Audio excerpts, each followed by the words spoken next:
আল্লাহর প্রশংসনীয় গোলাম হিসাবে তুমি আমাদের কবুল করো। আরো জোরে বলেন আমিন। সিলেটের পরিস্থিতি দেখছি, নেত্রকোনার পরিস্থিতি দেখছি, কুড়িগ্রামের পরিস্থিতি দেখছি, কিশোরগঞ্জের পরিস্থিতি দেখছি। আল্লাহ সেগুলো থেকে আমাদেরকে এতটা হেফাজতে রেখেছেন, আবার শুকরিয়া আদায় করে পড়ছি আলহামদুলিল্লাহ। তবে তাদের পাশে দাঁড়াতে আমরা ইচ্ছুক। আল্লাহ যেন আমাদেরকে সেই তৌফিক দান করেন, সেই মানসিকতা দান করেন, আমরা যেন তাদের পাশে দাঁড়াতে পারি। আল্লাহ তুমি সেই মানসিকতা আমাদের দান করো, আমরা বলি আমিন। যারা যেভাবে তাদের পাশে দাঁড়িয়েছেন, টাকা দিয়ে, পয়সা দিয়ে, সময় দিয়ে, অর্থ দিয়ে, দেশ থেকে বিদেশ থেকে যেভাবে সহযোগিতা করে তাদের পাশে দাঁড়িয়েছেন, আল্লাহ প্রত্যেকের দানকে তুমি আরশ পর্যন্ত কবুল করো, আমরা বলি আমিন। মানবতা ওই জায়গায় দেখা যায় যে জায়গায় মানুষ বিপদ পড়ে, বিপদগ্রস্ত মানুষদের পাশে যারা দাঁড়ায় তাদেরকে মানবতার মানুষ বলা হয়, ঠিক কিনা?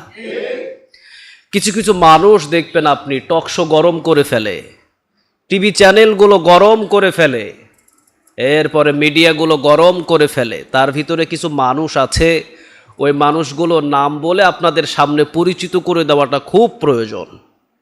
৭১ টিভিতে কিছু দেখবেন নারীগুলো বসে, তারা শুধু ৭১ টিভির ভিতরে মানবতা দেখায়, কিন্তু মানুষ যখন বাংলার মানুষ না খেয়ে দিন কাটায় ওই জায়গায় তারা মানবতা দেখাতে চায় না, ঠিক কিনা? আরও কিছু মানুষ দেখবেন ১১৬ জন আলেমদের লিস্ট হয়েছিল বাংলাদেশের ভিতরে, কয়েকজন উল্লুক্কা পাঠা যারা লিস্ট করেছিল। আমরা তো এগুলো বিগতভাবে আলোচনা করেছি। কিছু মাদ্রাসার লিস্ট করেছে, মাদ্রাসার লিস্টের ভিতরে তারা কয়েকটা দোকানের নামও তুলে দিয়েছে। আবার ১১৬ জন আর আলেমদের ভিতরে যারা লিস্ট করেছিল তার ভিতরে একজন নারী ছিল, নাম তুরিন। নাম কি? তুরিন আফরোজ। আরো কয়েকজন ছিল, খুব দেশকে নিয়ে ভেবেছিলেন তারা। ১১৬ জন আলেমদের লিস্ট করেছেন। আজকে যে ১১৬ জন আলেমদের লিস্ট করেছিলেন, ওই ১১৬ জন আলেমদের ভিতরে ১০০ জন আলেম আপনি সিলেটের অসহায় মানুষদের পাশে পাবেন, কিন্তু যেই উল্লুক্কা পাঠাগুলো তুরিন আফরোজ সহ ১১৬ জন আলেমদের লিস্ট করেছেন, আল্লাহর কসম করে বলছি একজনাকেও সিলেটের ময়দানে পাওয়া যায় নাই, ঠিক কিনা? এই মানবতাগুলো শুধু ওই যে টিভি চ্যানেলের ভিতরে আর কিছু মিডিয়ার সামনেই পাওয়া যায়, কিন্তু মানুষ যখন বিপদে পড়ে তখন ওই মানবতা আর সেখান থেকে বাহির হয়। প্রকৃত মানবতার মানুষ তো তারাই যারা বিপদে পড়েছে তাদের পাশে দাঁড়িয়েছে, ঠিক কিনা? আমি বিদেশ যারা আছেন, লক্ষ লক্ষ টাকা তারা এই বাংলাদেশের মানুষদের কাছে পাঠিয়েছেন শুধুমাত্র কিছু অসহায় মানুষদেরকে যাতে শুকনা খাবার দেওয়া যায়। আমরা দেখছি মিডিয়ার ভিতরে, আমার কাছেও অন্তত কিছু টাকা এসেছে, আমরা সেটা পার করে দিয়েছি। কারণ সিলেটের ভিতরে যারা কাজ করছেন তার ভিতরে আমার হাসিবুর রহমান ভাই একজন আছেন, সেখানে তার নিজ এলাকা, তিনি কয়েকটা টিম নিয়ে কাজ করছেন। এরপরে আমরা দেখেছি ব্যারিস্টার সুমন, তৌহিদ আফ্রিদি, তাসিম, এই কয়েকজন কিছু কিছু লোক, ওলামাদের ভিতরে হাজার হাজার ওলামায়ে শায়েখ, তারা কাজ করছেন। লক্ষ লক্ষ টাকা বিদেশ থেকে যারা দিচ্ছেন, আল্লাহ তাদের দানগুলোকে তুমি কবুল করো, আমরা বলি আমিন। যেই মানবতার মানুষগুলো টকশোর ভিতরে, টিভি চ্যানেলের ভিতরে দেশকে নিয়ে কত ধরনের কথা বলে, কই ডক্টর ইউনূসের মতো এত বড় নোবেল পুরস্কার পাওয়া, এত ধন সম্পদওয়ালা লোক, ওই একটা টাকাও তো সিলেটের একটা মানুষকে একটা কেক, একটা বিস্কুট কেনার মতো দেওয়া হয় নাই, ঠিক কিনা? কেন তাদেরকে নোবেল পুরস্কার দেওয়া হয়? ডক্টর ইউনূসের এত সম্পদ যে ২-৪ টাকা নিতে যদি সে নিচের দিকে তাকায়, অন্তত ২-৪ লক্ষ টাকা তার সময় লস হয়ে যাবে। এত ব্যস্ত মানুষ আর এত সম্পদের মালিক তিনি, একটা টাকা ত্রাণ বিতরণের জন্য তিনি দেন নাই।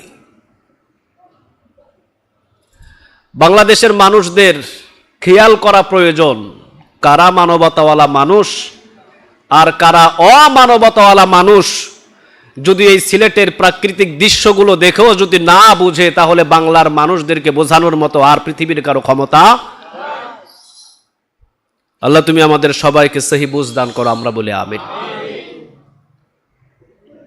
টকশোর ভিতরে কত উল্টাপাল্টা কথা তারা বলতেন, আলেমদেরকে নিয়ে সাকার করতেন। তুরিন আফরোজ সহ, মুরগি কবির সহ আরও কিছু মানুষ ছিলেন, যেমন টাকলা মুরাদও তো ছিলেন।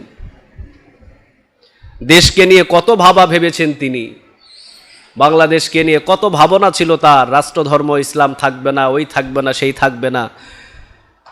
তো কই তোমার আজকে এই বাংলার জমিনের ভিতরে 50 লক্ষরও বেশি মানুষ ঘর হারা হয়েছে, বাড়ি হারা হয়েছে, দিনের পর দিন তারা শুকনা খাবার খাচ্ছে। কই একটা টাকাও তো তুমি দিয়ে বাংলার মানুষদেরকে সহযোগিতা করলা না। তাহলে তোমরা কিসের মানবতা দেখাও, কিসের রাষ্ট্র নিয়ে তোমরা কথা বলো? যারা মানুষ বিপদে পড়ে, বিপদে পড়ার সাথে সাথে মানুষগুলো যখন ছুটে যায় বিপদগ্রস্ত মানুষদের পাশে, আল্লাহর কসম করে বলে থাকি ওই মানুষগুলো যতদিন পর্যন্ত চেয়ারে না বসবে, ক্ষমতার চেয়ারে না বসবে, ততদিন পর্যন্ত মানবিক দেশ বাংলাদেশ কখনো হতে পারে না। আল্লাহ সেই দেশটাকে তুমি আমাদের দান করো, আমরা বলি আমিন।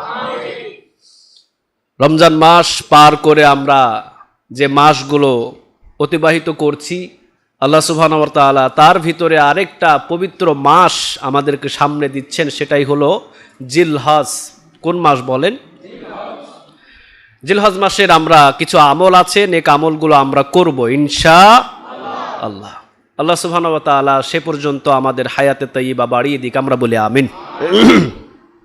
আল্লাহ কোরআনের ভিতরে বলছেন, ওয়ালিল্লাহি আলান নাস হিজ্জুল বাইতি মান ইসতাতাআ ইলাইহি সাবিলা ওয়া মান কাফারা ফা ইন্নাল্লাহা গানিয়্যুন আনিল আলামিন। কার কথা বলেন? আল্লাহ।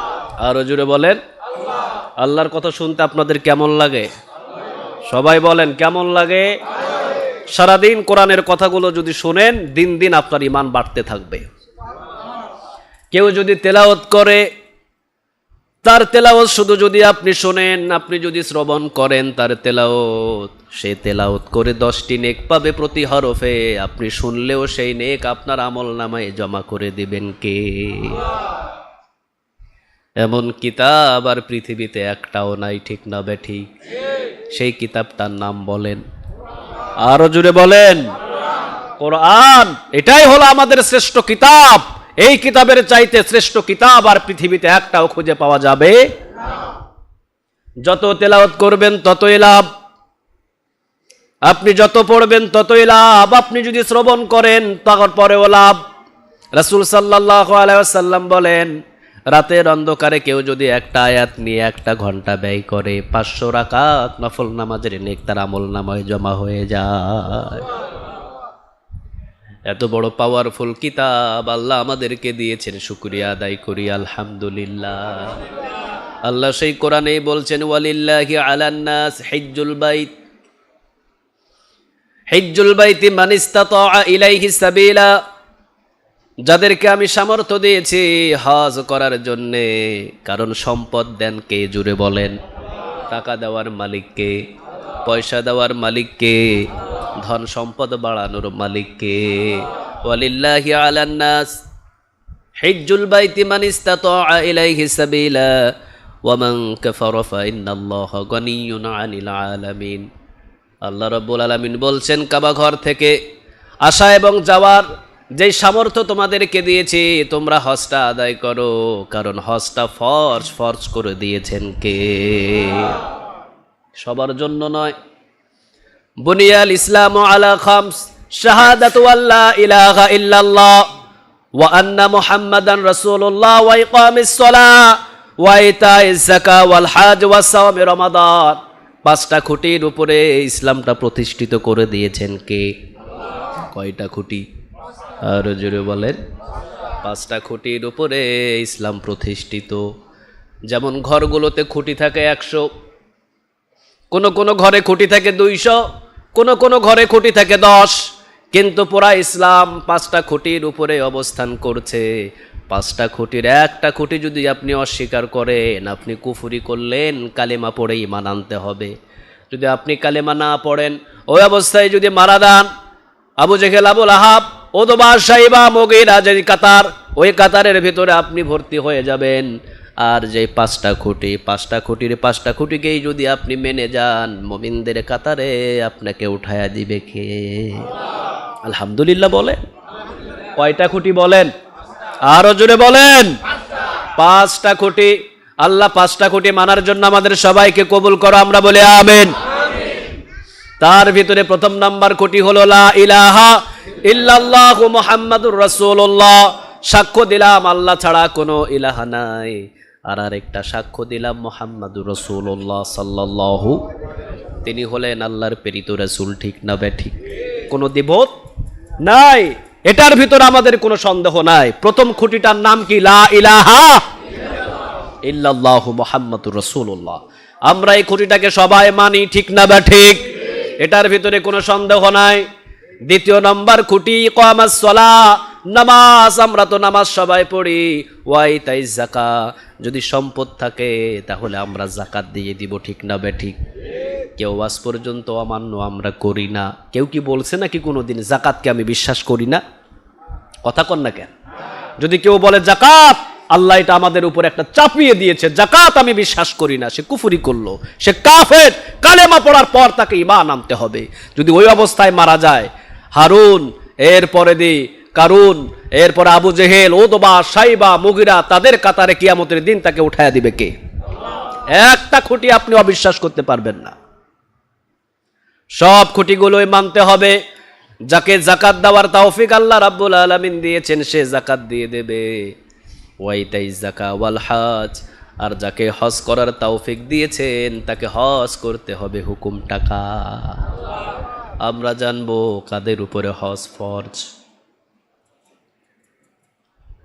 আল্লাহ রাব্বুল আলামিন বলেন, যাকে আমি জ্ঞানবান দিয়েছি, শারীরিক সুস্থতা, একজন অন্ধ মানুষ তার উপরে হজ কখনো ফরজ হবে না। একজন প্রতিবন্ধী মানুষ তার উপরে কখনো হজ ফরজ হবে না। একজন মৃগলগ্ন মানুষ তার উপরে কখনো হজ ফরজ হবে না। একজন সুশীল শিক্ষিত থেকে একজন শারীরিক সুস্থতা মানুষ যদি অর্থ সম্পদের মালিক হয়, তার উপরে হজটা ফরজ করে দিয়েছেন কে? আপনি সুস্থতা মানুষ, আপনি শারীরিক সুস্থতা, আপনি মানসিক সুস্থতা, আপনার ব্রেনের কোনো প্রবলেম নাই, হাতের কোনো প্রবলেম নাই, খাওয়ার কোনো প্রবলেম নাই, ঘুমানোর কোনো প্রবলেম নাই, শারীরিক পরিপূর্ণ সুস্থতা, আপনি সম্পদের মালিক হয়েছেন, আপনার উপরে হজটাকে ফরজ করে দিয়েছেন কে? হজ ফরজ হওয়ার কিছু শর্ত আছে। প্রথম নাম্বার শর্ত শারীরিক সক্ষমতা, যাতায়াতের নিরাপত্তা। আপনি যদি একাই রওনা দিয়ে দেন হজ করার জন্যে, রাস্তায় যদি আপনার মৃত্যুর কোনো ঘটনা ঘটে যায়, আল্লাহ রাব্বুল আলামিন বললেন যাতায়াতের নিরাপত্তা না থাকলে তোমার উপরে হজ কখনো ফরজ হবে। আপনি চলে গেলেন হজ করার জন্যে, সামনে পড়ে গেল বঙ্গোপসাগর। বঙ্গোপসাগর পার হওয়ার পর আপনি চলে যাবেন হজ করার জন্যে। বঙ্গোপসাগরে যদি আপনি ঝাঁপ দিয়ে দেন, আপনাকে তো খুঁজেই পাওয়া যাবে না, আপনার তো জীবনের নিরাপত্তা নাই, ঠিক না বেঠিক? আল্লাহ বলছেন বঙ্গোপসাগরে ঝাঁপ দিতে হবে না, যতদিন তোমার যাতায়াতের নিরাপত্তা না হবে ততদিন আমি আল্লাহ তোমার উপরে হজ চাপাইয়া দেব না। কত বড় সহযোগিতা করছেন আমার রব, কত বড় সহযোগিতা করছেন আমার মালিক। আলহামদুলিল্লাহ বলেন।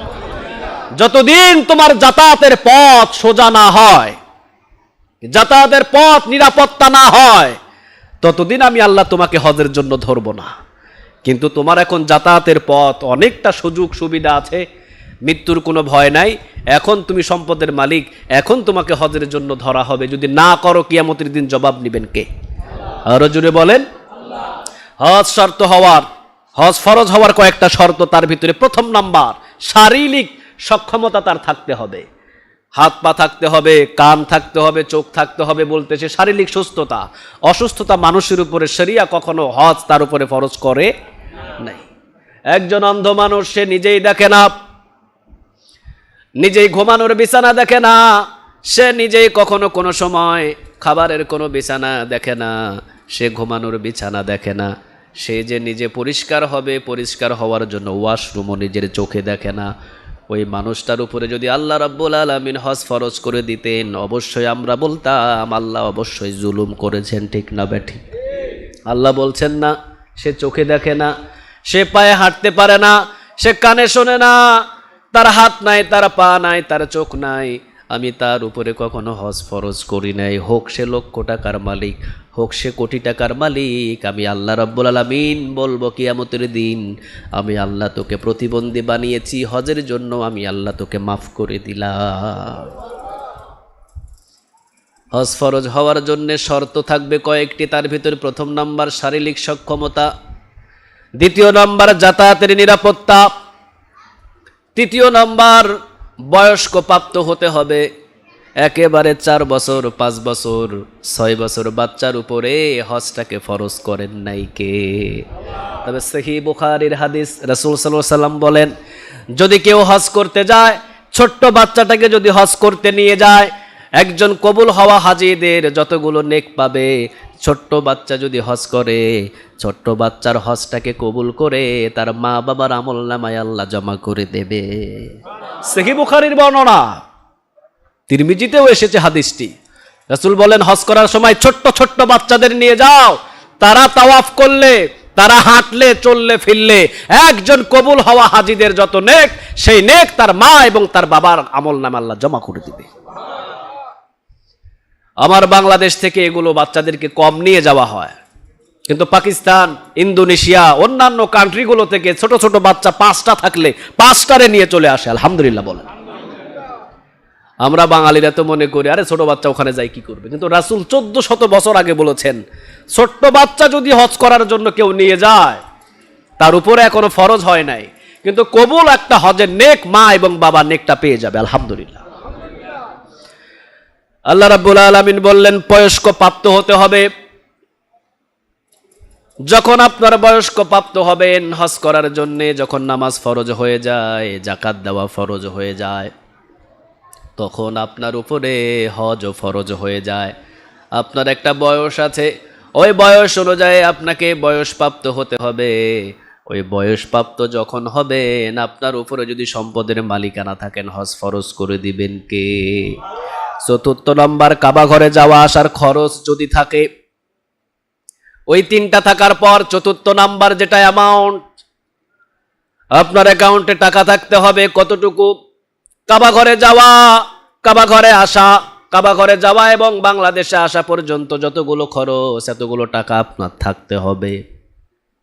তার সাথে আরেকটা অ্যাকাউন্ট থাকতে হবে, যে অ্যাকাউন্টে আপনি কিছু টাকা রেখে দিয়ে যাবেন। ওই টাকা দিয়ে হজ থেকে ফিরে আসা পর্যন্ত আপনার পরিবার পরিজন যেন ওই টাকা দিয়ে চলতে পারে। আপনি চলে গেলেন হজ করার জন্য, আপনার বিবি অন্যের কাছে হাত পাতায়, আল্লাহ বলছেন এমন হজের দরকার, এমন হজ করতে হবে না।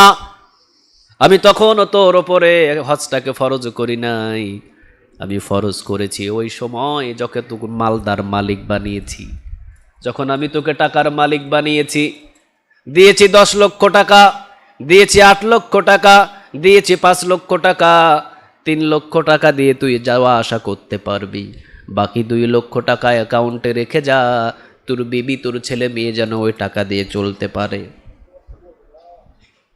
কিন্তু আপনি হজ করতে চলে গেলেন, আপনার বিবি অন্যের কাছে হাত পাতায়। আল্লাহ বলেন এইভাবে হজে যাওয়ার প্রয়োজন? আর জোরে বলেন প্রয়োজন? আপনি হজ করতে যাবেন, হজ করতে যাওয়ার আগে আপনাকে দেখতে হবে আপনার পরিবার 40 দিন, 41 দিন, 45 দিন থাকার মতো সে খাবার আছে কিনা। অন্তত 40 থেকে 45 দিন খরচ দিতে হলে 30 থেকে 40 হাজার টাকা হলেই তো হয়ে যায়, ঠিক কিনা? এরপর আসেন, আপনি কাবাঘর যাবেন, কাবাঘর থেকে আসবেন, 3 লক্ষ 4 লক্ষ টাকা, 4 লক্ষ অ্যামাউন্ট হলে এখন হয়ে যায় বাংলাদেশ থেকে। এই 4 লক্ষ টাকা আর এদিকে ধরেন 40 হাজার টাকা, মোটামুটি 4.5 লক্ষ টাকার মালিক হলেই তার উপরে হজটাকে ফরজ করে দিচ্ছেন কে? ওয়ালিল্লাহি আলান নাস হিজ্জুল বাইত, তার উপরে হজ ফরজ।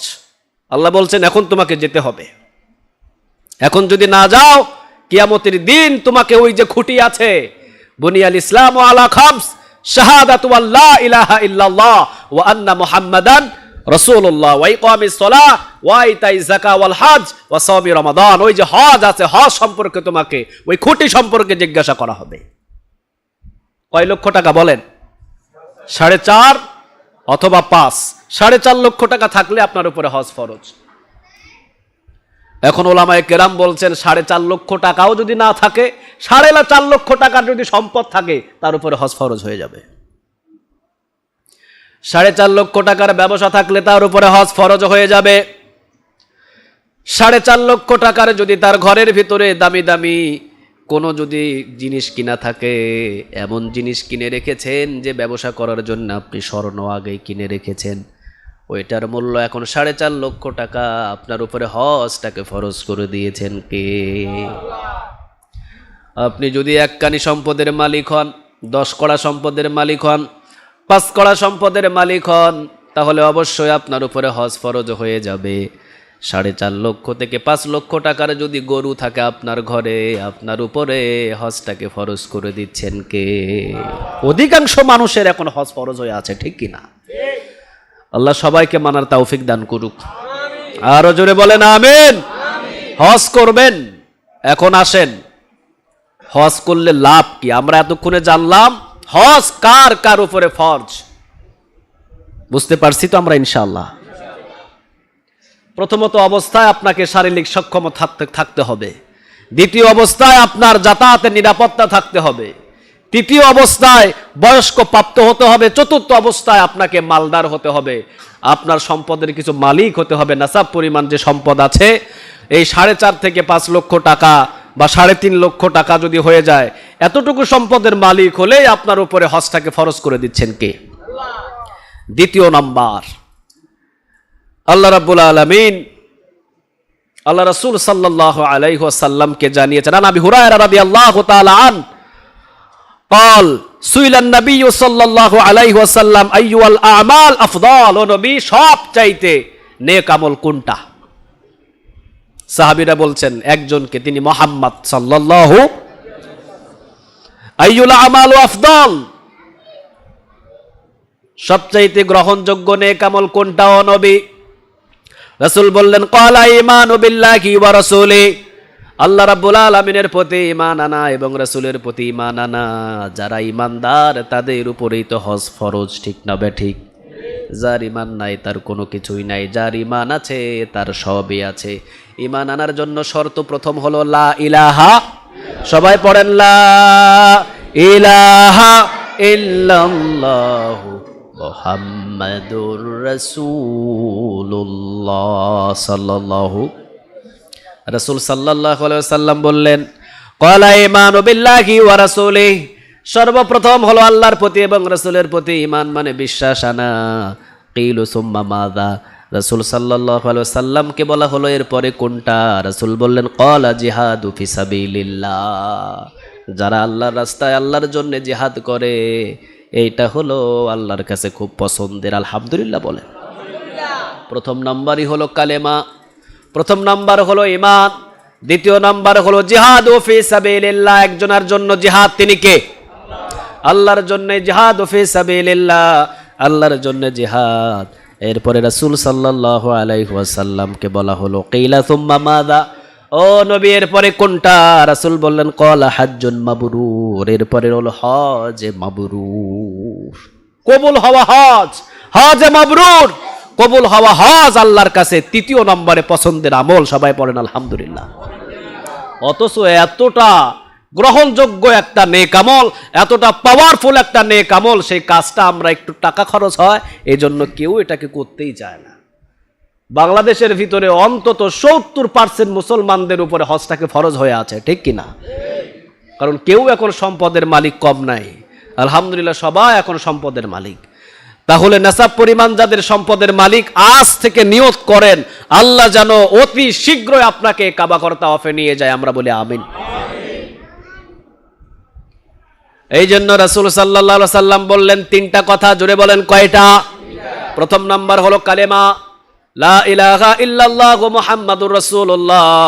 এরপরে নেক আমলের ভিতরে শ্রেষ্ঠ নেক আমল হলো জিহাদু ফি সাবিলিল্লাহ, আল্লাহর জন্য জিহাদ করা। তৃতীয় নাম্বার হলো হজে মাবরুর। হজে মাবরুর মানে কবুল হওয়া হজ। হজে মাবরুর মানে পৃথিবীর কারো জন্য দেখানোর জন্য হজ নয়, একজনাকে দেখানোর জন্য হজ করা। তিনি কে? আল্লাহ যাতে সন্তুষ্টি হয়ে যায়, আমি আল্লাহ রাব্বুল আলামিনের জন্যই হজ করছি, পৃথিবীর কোনো মানুষকে দেখানোর জন্য নয়। অনেক হাজি সাহেব আছেন দেখানোর জন্য হজ করে, ঠিক না বেঠি? এক বাড়িতে আমার এক উস্তাদ দাওয়াত খেতে গিয়েছে, দাওয়াতে গিয়েছে অন্তত 25 জন হাফেজ সাহেব, কিছু আলেম ওলামা সবাই মিলে সেখানে বসে খাবার খাবে। মুরব্বী সাহেব আয়সা বলতেছে, পঞ্চম হজে যে প্লেটগুলো আনছি ওই প্লেটগুলো সব হুজুররে দে। কয় নম্বর হজে? কয় নম্বর?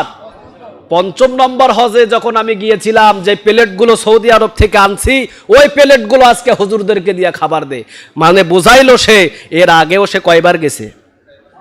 কয়বার? 4 বার। পঞ্চমবারের কথা বলাতে বোঝা গেছে এর আগে কয়বার গেছে? 4 বার। বুঝাইতেছে যে হুজুরদেরকে কথার ভাষায়, পঞ্চমবারে যে প্লেটগুলো আনছিলাম আমি হজ থেকে আসার সময় ওই প্লেটগুলো দিয়ে হুজুরদেরকে খাবার দে। বোঝাইতেছে এর আগেও হুজুররা না, আমি মুখে বলা লাগবে না, কথাই বুঝা নিয়েন, এর আগেও আমি 4 বার মাইরে আইছি হজ। বোঝাইতেছে 4 বার মারছি এর আগে হজ। পঞ্চমবারে যে প্লেটগুলো আনছি ওইগুলা দিয়ে আপনাদেরকে খাবার দিতেছি। আল্লাহ বলেন তোর পঞ্চমবার নয়, তোরা আরো যদি পঞ্চমবার হজ করে আসিস তোর হজ তোর মুখেই মেরে দেব।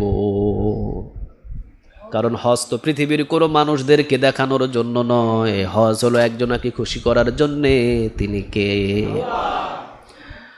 গাজীপুরে একটা প্রোগ্রামে গিয়েছিলাম, আলহাজ নামটা সভাপতির বসানো হয় নাই, মাহফিল বন্ধ, স্থগিত করে দিয়েছেন। কয় আমার নামের আগে আলহাজ বসালি না কেন? আরে নামের আগে আলহাজ বসাতে হবে। হ্যাঁ, 5 লক্ষ টাকা খরচ করে আমি হজ করে আসছি, তোরা নামের আগে আমার আলহাজ বসাবি না? আলহাজ বসাইছস নাই, তোদের মাহফিলেও যাব না, তোদের মাহফিলই বন্ধ করে দিলাম। যে ব্যক্তি আলহাজ বসাতে ইচ্ছুক, রাসূল সাল্লাল্লাহু আলাইহি সাল্লাম বলেন হজ করলা, হজ থেকে ফিরে আসার পর তোমাকে আলহাজ বলে ডাকে, আলহাজ বলে ডাকছে কোনো অসুবিধা নাই। কিন্তু কেউ যদি আলহাজ বলে তোমাকে না ডাকে, তুমি যদি রাগ হয়ে যাও তোমার হজটাকে বাতিল করে দিবেন কে? কি মনে করেন আপনি? মানুষদেরকে দেখানোর জন্য হজ নয়, একজনকে রাজি আর খুশি করানোর জন্য হজ করা হয়। তিনি কে? হজ তো এটা আপনার জন্য একটা ফরজ বিধান।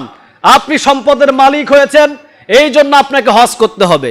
আচ্ছা, আপনি যদি জাকাত আপনার উপরে ফরজ হয়, জাকাত কুদ্দুস মিয়াকে আপনাকে কেউ ডাকে নাকি?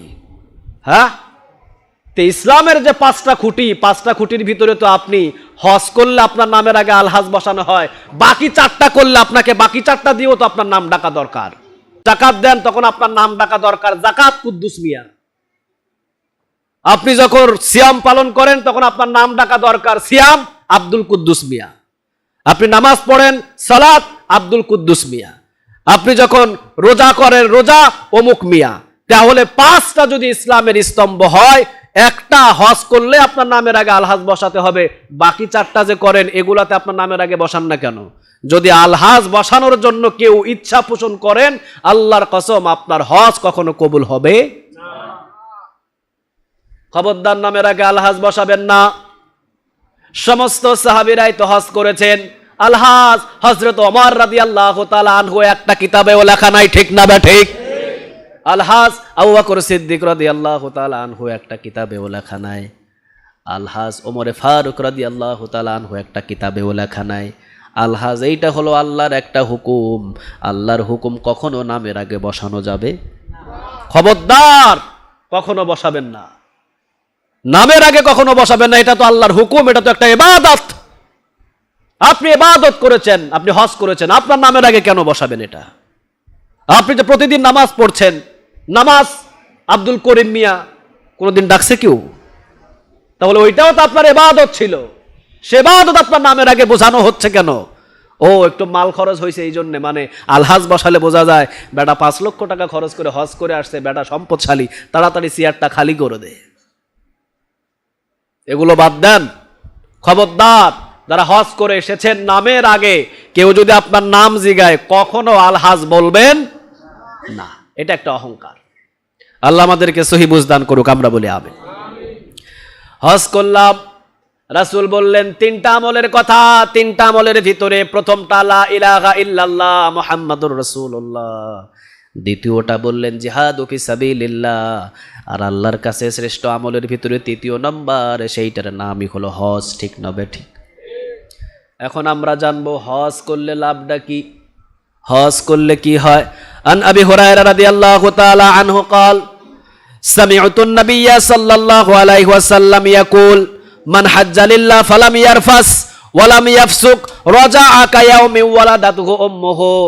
রাসূল সাল্লাল্লাহু আলাইহি ওয়াসাল্লাম বলেন, কেউ যদি হজ করার জন্য যায়, সে কোনো গুনাহ করলো না, সে কোনো ফাহিশা কথা বলল না, সে মুখ দিয়ে কোনো দিন গালাগালি করলো না, সে যদি হজ করার জন্য রওনা দেয়, হজ যদি সে কবুল, হজ যদি সে সম্পন্ন করে, রাসূল সাল্লাল্লাহু আলাইহি ওয়াসাল্লাম বললেন ওয়ালাদাতুহু উম্মুহু, আল্লাহ রাব্বুল আলামিন কাবা ঘর থেকে, আরাফাতের ময়দান থেকে একটা মা যেভাবে সন্তানকে ভূমিষ্ঠ করে নিষ্পাপ শিশু, ওইভাবে নিষ্পাপ করে আরাফাতের ময়দান থেকে বান্দাটারে বাহির করে দেন কে? কি মনে করলেন আপনি? কত বড় একটা নেক আমলের কাজ, অথচ অসংখ্য মানুষের উপরে ফরজ হয়ে বসে আছে, আমরা গুরুত্বই দিচ্ছি না। সহিহ বুখারীর হাদিস এটা, আবু হুরায়রা রাদিয়াল্লাহু তাআলা আনহু থেকে বর্ণিত। রাসূল সাল্লাল্লাহু আলাইহি ওয়াসাল্লাম বলেন, মান হাজ্জা লিল্লাহ ফালাম ইয়ারফাস ওয়ালাম ইয়াফসুক রাজাআ কায়াউমি ওয়ালাদাতহু উম্মুহু। কেউ হজ করার জন্য যদি রওনা দেয়, সে যদি কোনো গুনাহ না করে সেখানে গিয়ে, সে যদি আজে বাজে কোনো মন্তব্য, কোনো ফাহিশা কথা না বলে, কোনো গালাগালিও যদি সে না করে, সে যখন হজ করে বাহির হয়ে আসে, আল্লাহ রাব্বুল আলামিন মায়ের গর্ভ থেকে প্রথম দিন একটা নিষ্পাপ শিশু যেভাবে জন্ম নেয়, ওইভাবে নিষ্পাপ করে তাকে সেই হাজিদের ভিতরে বাহির করে দেয়। কোনো ধরনের কোনো গুনাহ থাকে না, সব গুনাহগুলো মাফ করে দেন কে? আর জোরে বলেন। এত বড় নেকের কাজ আমরা অনেকেই করতে চাই না। এখন আমাদের জানতে হবে, হুজুর হজ করেছি, আমার হজ কবুল হয়েছে কিনা জানবো কিভাবে? পাঁচটা কাজ যদি আপনি বুঝেন, পাঁচটা কাজ যদি আপনি হাজিদের দিকে তাকিয়ে যদি পাঁচটা জিনিস আপনি পান, আপনি বুঝে নিবেন ওই হাজির হজ আল্লাহ কবুল করেছে। কয়টা? আরো জোরে বলেন কয়টা? এখন আপনি আপনার এলাকার হাজিদের সাথে মিলিয়ে নেন। পাঁচটা কাজ যদি আপনার হাজির সাহেবের সাথে মিলে যায়, তাহলে আপনি বুঝে নেবেন ওই হাজির সাহেবের হজটা কবুল করেছেন কে। আর হজ কবুল হওয়া মানে নিষ্পাপ শিশুর মতো আল্লাহ তাকে বাহির করে দিয়েছেন। আলহামদুলিল্লাহ বলেন। কয়টা? প্রথম নাম্বার, যদি ঈমান এবং আমলের দৃঢ়তা সৃষ্টি হয়, যদি ঈমান এবং আমলের দৃঢ়তা সৃষ্টি হয়, হজ করার আগে সে অনেক সময় মাজারে গিয়ে সেজদা দিয়ে দিয়েছে, কিন্তু হজ করে আসার আগে জীবনে কোনো জায়গায় সেজদা মারে? জীবনে কোনো দিন কারো পায়ে সেজদা মারে নাই। ঈমানের প্রতি এমন দৃঢ়তা সৃষ্টি হয়েছে, সে জীবনে কোনো দিন কারো কাছে চায় নাই, জীবনে কোনো দিন আর কারো কাছে মাথা নত করে নাই, সে জীবনে কোনো দিন কারো দরবারে যায় নাই। একজনের দরবারে সব সময় লুটিয়ে পড়ে, বলেন দরবারে টাকা। ঈমানের প্রতি দৃঢ়তা সৃষ্টি হয়েছে, এমন দৃঢ়তা, হাজার হাজার লক্ষ লক্ষ টাকা যদি তার সামনে দেওয়া হয়, সে ঈমানের বাহিরে একটাও আর কাজ করবে। এমনভাবে দৃঢ়তা সৃষ্টি হয়েছে, সে জীবনে কোনো দিন সুদ খাবে না, জীবনে কোনো দিন ঘুষ খাবে না, জীবনে কোনো দিন মানুষদেরকে গালি দেবে না, জীবনে কোনো দিন জমির আইল কখনো ঠেলবে না, জীবনে কোনো দিন মানুষদের কাছ থেকে হাওলাত টাকা নিয়ে দেওয়ার কোনো খবর নাই, এমন কাজ করবে না। সব সময়ের জন্য অটল থাকবে একজনের দিকে তাকিয়ে, তিনি কে? ঈমানের উপরে দৃঢ়তা সৃষ্টি হয়ে যায় তার, এমন দৃঢ়তা সৃষ্টি হয়ে যায়, হাজার হাজার মুসিবত তার উপরে চেপে আসে, সে বিন্দু পরিমাণ মচকেও না, হালেও না, স্ট্রেট সোজা হয়ে দাঁড়িয়ে থাকে। আলহামদুলিল্লাহ বলে। ছেলেকে গুম করা হয়, কখনো হালে না, মেয়েকে গুম করা হয়, কখনো হালে না, জেল দেওয়া হয়, জুলুম দেওয়া হয়, ফাঁসির কাস্টে পর্যন্ত নিয়ে যাওয়া হয়, এরপরে অটল থাকে লা ইলাহা